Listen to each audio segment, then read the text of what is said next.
हे बुद्ध भगवान, जो मेरी वीडियो को पूरा देखेगा उनकी माँ को हमेशा खुश रखना। वीडियो को शुरू करते हैं। क्या आप जानते हैं कि जो चीज़ें मुफ्त हैं वे सबसे मूल्यवान हैं, जैसे नींद, शांति, खुशी, हवा, पानी, रोशनी, सच्चा प्यार और हमारी सांसें। लेकिन विडंबना यह है कि ये वही चीज़ें हैं जिनकी हम सबसे अधिक उपेक्षा करते हैं। ये वो चीज़ें हैं जो हमें करोड़ों रुपए खर्च करने के बाद भी नहीं मिल पाती हैं। सबसे बड़ा कारण यह है कि हम इन चीज़ों की कद्र नहीं करते। यही हमारी भागती दौड़ती जिंदगी है और हमारी यह गलत धारणा है कि जिंदगी ऐसे ही चलती है। हम अपने जीवन में अलग अलग भूमिका और कर्तव्य निभाते हैं। हो सकता है कि आप किसी के बेटे या बेटी हों, किसी के पिता या माता हों, या किसी के पति या पत्नी हों, लेकिन क्या आपने कभी महसूस किया है कि आप अपना कर्तव्य निभाते निभाते थक गए हैं? आपके पास अपने लिए समय नहीं है। क्या आपको कभी ऐसा महसूस हुआ है कि आपके पास अपना कोई जीवन नहीं है और आप सिर्फ अपना कर्तव्य निभा रहे हैं?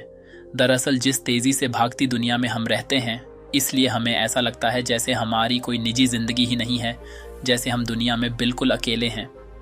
आज की भाग दौड़ भरी जिंदगी में हमें हर चीज़ की ज़रूरत है और तत्काल ज़रूरत है।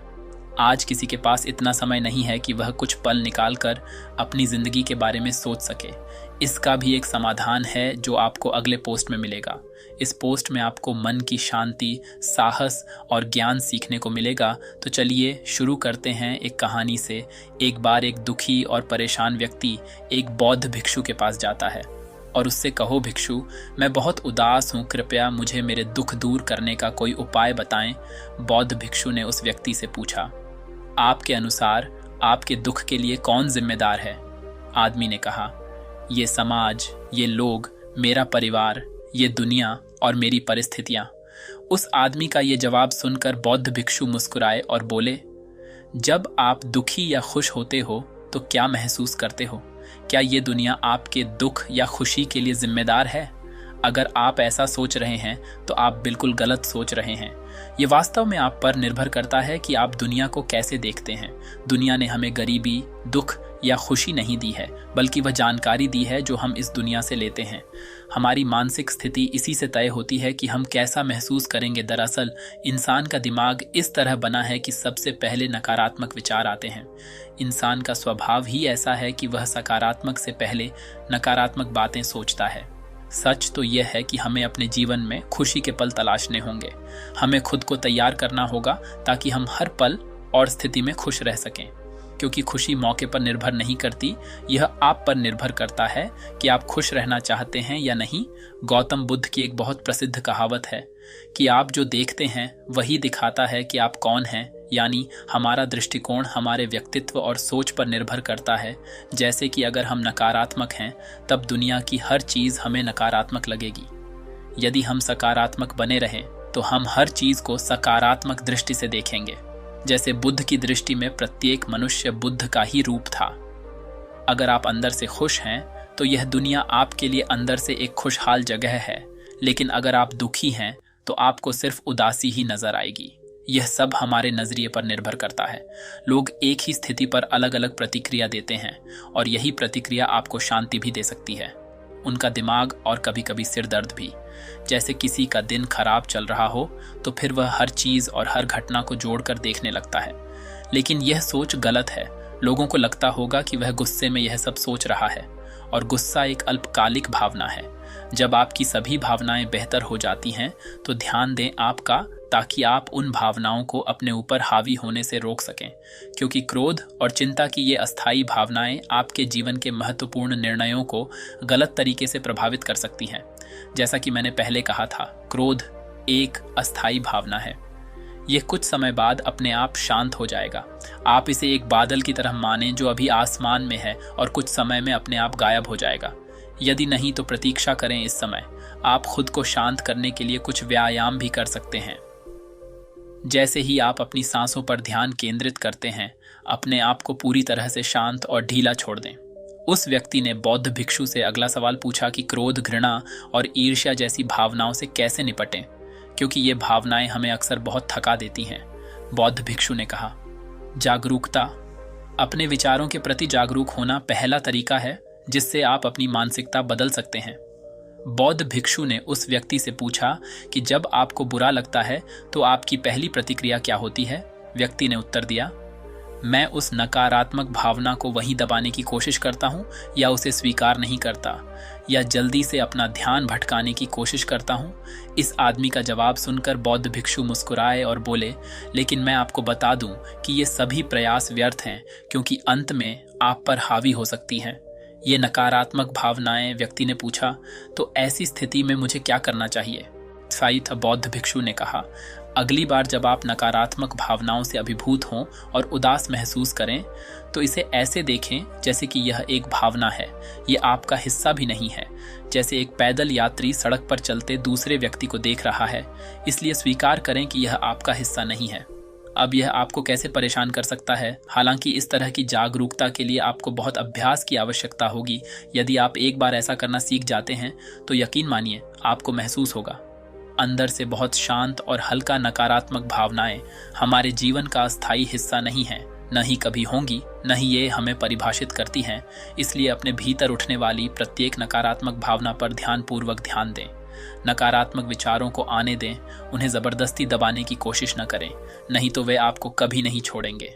आपके मन में आने वाली हर नकारात्मक भावना को नियंत्रित करना संभव नहीं है, क्योंकि आपको गुस्सा भी आएगा, ईर्ष्या भी होगी और आप दुखी भी होंगे। लेकिन ये भावनाएं आती हैं और जाओ, उसके बाद तुम्हें खुशी और शांति महसूस होगी और आपको उस पल का इंतजार करना होगा। उस आदमी ने बौद्ध भिक्षु से अगला सवाल पूछा, भिक्षुक, रिश्ते हमारे जीवन में कितने महत्वपूर्ण हैं और गहरे रिश्ते और नए दोस्त कैसे बनाएं? बौद्ध भिक्षु ने कहा, दूसरों के साथ अच्छे संबंध बनाए रखने से लोग सुरक्षित महसूस करते हैं। इससे मानसिक शांति बनाए रखने में भी मदद मिलती है। मुसीबत के समय लोगों को ऐसे व्यक्ति की ज़रूरत होती है जो उनके साथ खड़े रहे। मुझे लगा कि आपका कोई प्रिय व्यक्ति आपको छोड़ देगा, तो क्या आपकी महंगी कारें आपको दिलासा दे पाएंगी? क्या आपका आलीशान घर आपको मुसीबत से बाहर निकालने में मदद करेगा? नहीं, क्योंकि चीज़ें इंसानों की जगह नहीं ले सकती। चाहे आप कितने भी अमीर क्यों ना हो जाएं, लेकिन मुसीबत के समय आपका परिवार और आपके सच्चे दोस्त ही आपकी मदद करेंगे। अगर आपको नए दोस्त बनाने और अच्छे रिश्ते बनाए रखने में परेशानी होती है तो सबसे पहले अपना नज़रिया बदलें। लोगों को अच्छी तरह जाने बिना उनके बारे में अपनी राय बनाना बंद करें। आप अपना जीवन जितना खुले दिमाग और दिल से जिएंगे, उतनी ही आसानी से आप लोगों को समझ पाएंगे। ज़्यादातर ऐसा होता है कि हम किसी को ठीक से बताए बिना ही उसके बारे में अपनी राय बना लेते हैं।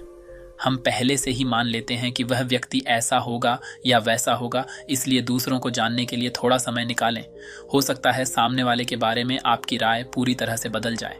एक बात याद रखें, सच्ची दोस्ती तभी होगी जब आप सच्चे होंगे। जब आप खुले दिल से बात करेंगे तभी सामने वाला आपसे बात करने की हिम्मत करेगा। याद रखें कि हर कोई ठंडे व्यक्ति से बचने की कोशिश करता है। ये नए दोस्त बनाने के बारे में है, लेकिन अगर आपके पास पहले से ही दोस्त और रिश्ते हैं और उनका रिश्ता आपके साथ टूटने की कगार पर है, तो आपको क्या करना चाहिए? एक बात हमेशा याद रखें कि एक अच्छा रिश्ता बनाए रखना हाथ पर हाथ धरे बैठे रहने जैसा है।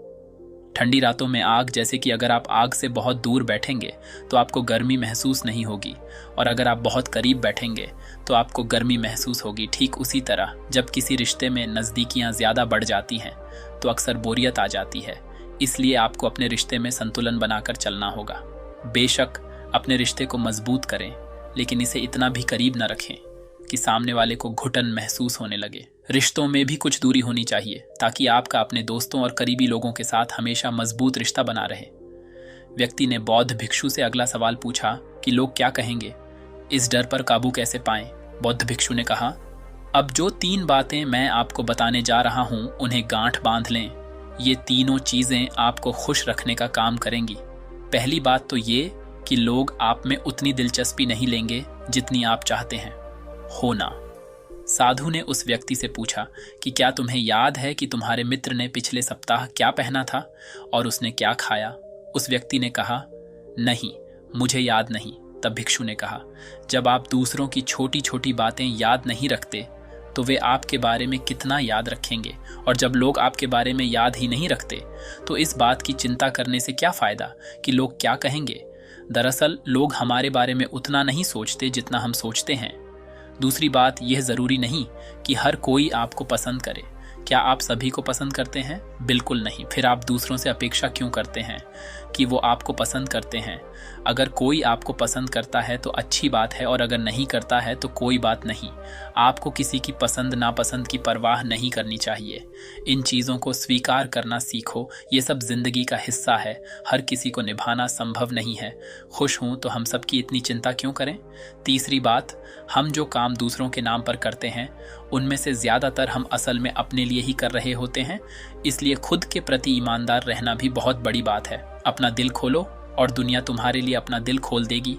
लेकिन अगर तुम स्वार्थी बन जाओगे तो दुनिया भी अपना स्वार्थ निकालेगी। हर कोई प्रार्थना करता है कि उसका परिवार सुरक्षित रहे। क्यों? क्योंकि वे अपने परिवार से प्यार करते हैं। लोग यह सोचकर डरते हैं कि कहीं उनके जीवन साथी या बच्चे को कुछ ना हो जाए, क्योंकि वे अकेले रहने से डरते हैं। देखा जाए तो हर इंसान अंदर से स्वार्थी होता है, जब तक कोई बुद्ध या महावीर न बन जाए। स्वार्थ से बचना मुश्किल है, इसलिए वही सोचें जो आपको खुश करता है। सुनने में बहुत आसान लगता है ना? जिंदगी बदलने वाली चीजें सरल होती हैं, हम बस उसे मुश्किल बना देते हैं। इसलिए क्या होगा, इसकी चिंता करने के बजाय इस बात पर ध्यान दें कि आप वर्तमान में क्या कर सकते हैं। बौद्ध भिक्षु ने आगे कहा कि बौद्ध धर्म और हिंदू धर्म में लोग एक सिद्धांत में विश्वास करते हैं जिसे कर्म का सिद्धांत कहा जाता है। सिद्धांत कहता है कि जैसा करोगे वैसा भरोगे, अर्थात व्यक्ति को फल की प्राप्ति होती है, यह उसके कर्मों का है। इसलिए अगर आप जीवन में सब कुछ अच्छा चाहते हैं तो अच्छे कर्म करना शुरू कर दें। यदि आप जीवन में सफलता, समृद्धि और खुशहाली चाहते हैं तो ईमानदारी के साथ खड़ी मेहनत करना और सही कर्म करना शुरू कर दें। इतना कहकर बौद्ध भिक्षुओं ने अपनी बात समाप्त कर दी। उस परेशान व्यक्ति को भी अपने सवालों का जवाब मिल गया था। उसने जानकारी के लिए बौद्ध भिक्षु को धन्यवाद दिया और वहां से चला गया। दोस्तों, मुझे उम्मीद है कि आपको यह कहानी पसंद आएगी और कुछ अच्छा सीखने को मिलेगा। धन्यवाद।